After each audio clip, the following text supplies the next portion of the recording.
What's good, peeps? Thanks always for passing by the channel. Much appreciated. Hit that subscribe button if you guys are new. All right, fight card coming up on the weekend from Liverpool, the Echo Arena. Before we talk about this fight card, quickly, the Mike Tyson video I did yesterday when I said Mike Tyson would destroy Joshua Wilder and Fury. Bloody hell.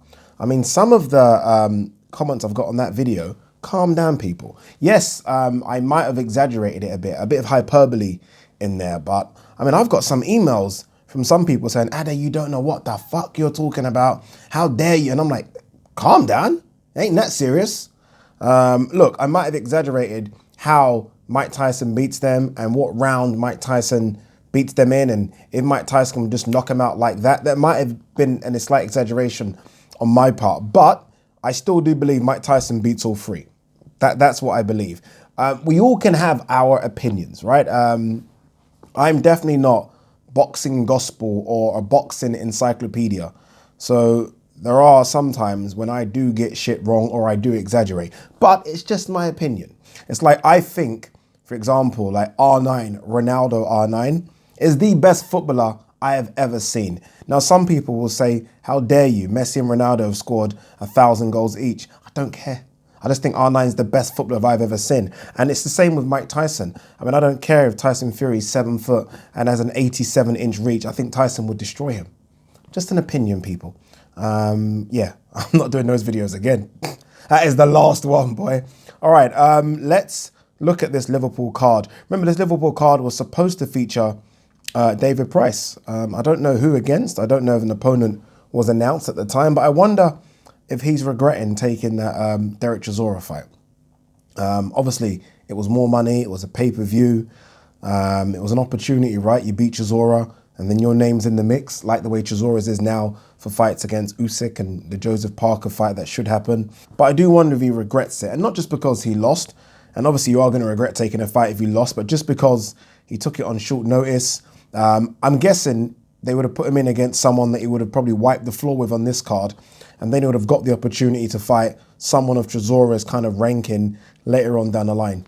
And he took a couple of steps, and now I don't know if he's finished or not. I don't know if he should retire, but people are calling for him to retire. So I bet he must regret it, even though it was a good opportunity and he got more money. Anyway, let's have a look at the fight card in full. Obviously headlined by Callum Smith versus John Ryder for the WBA super middleweight title and the WBC Diamond super middleweight title. Let's have a look at the card. Opener is Marcus Malloy, unbeaten against TBA. So it's going to be no one. Tom Atchinson, unbeaten 1-0 against TBA.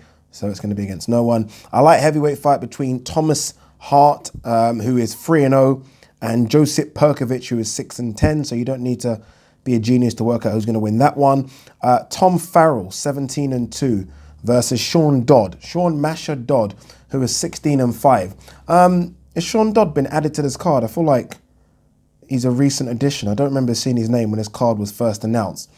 Obviously, he's a big ticket seller. That's what they always talk about when they talk about Sean Dodd.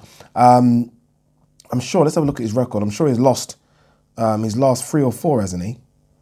Okay, so he lost to Tommy Coyle, lost to Joe Cordina, and then lost to Jordan Ellison. And that was 2018, November 2018. He's had a fight. He had a fight 2 weeks ago against Ibra Riaz. Do you want to know what Ibra Riaz's record was? This was obviously just to get him in the win column. Are you ready? Are you ready? 6 wins, 170 losses.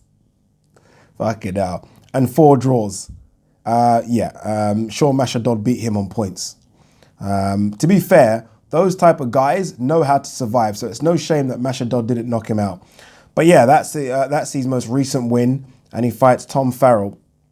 Tom Farrell's quite similar though. He fought, he lost to Philip Bowes back in March, and then they put him with a guy called Eligio Palacios, who is 7-46.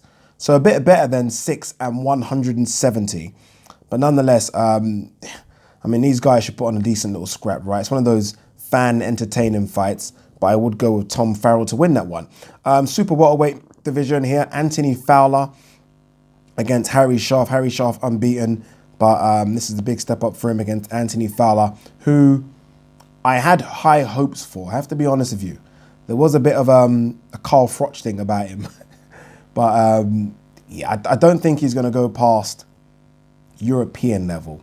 You know, there's ways to kind of navigate yourself into a position where you fight for a world title and you maybe don't deserve it. He might go that route, but I don't think he's going to be that good, if I'm honest with you. And that's no criticism. I mean, look, going to British and European level, that's an achievement in itself. But I just expected him to go to world level, fringe world level. And they're really trying, for some reason, to line up the Scots-Fitzgerald rematch. It's almost like, it's like they're so unhappy that Fitzgerald beat him and then Fitzgerald went on to beat Cheeseman. It's almost like, oh no, put Fowler against Fitzgerald again. And I'm hearing that they're going to try and make that fight happen in Preston. If Fowler comes through Harry Scarf, sorry. So we'll see how he gets on. I like Fitzgerald, though. I think they should get behind Fitzgerald. I think he's a character and a decent boxer, but for some reason, all their attention seems to be on Anthony Fowler. Cruiserweight fight between Craig Glover and Chris Billiam Smith. This is for the vacant Commonwealth Cruiserweight title, vacated by Lawrence Okoli. Decent fight. Craig Glover, I feel like he lost one recently. Let's have a look at his record quickly. That's it. He lost in March to Vasiev Pesjar, who was 13-7. He's come back after that with a win against Jiri Savcini, who's 13-35. Chris Billiam Smith, remember that fight against Riakporhe, who I think is going to go on to do good things. He lost that by split decision. I actually thought he lost that. Some people think he didn't. I think he lost that, so that should be a good fight. This is my fight of the night. This one next.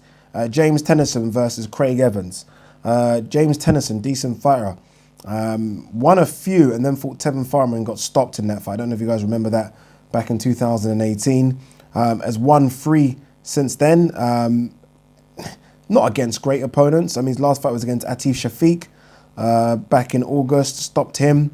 And now Craig Evans.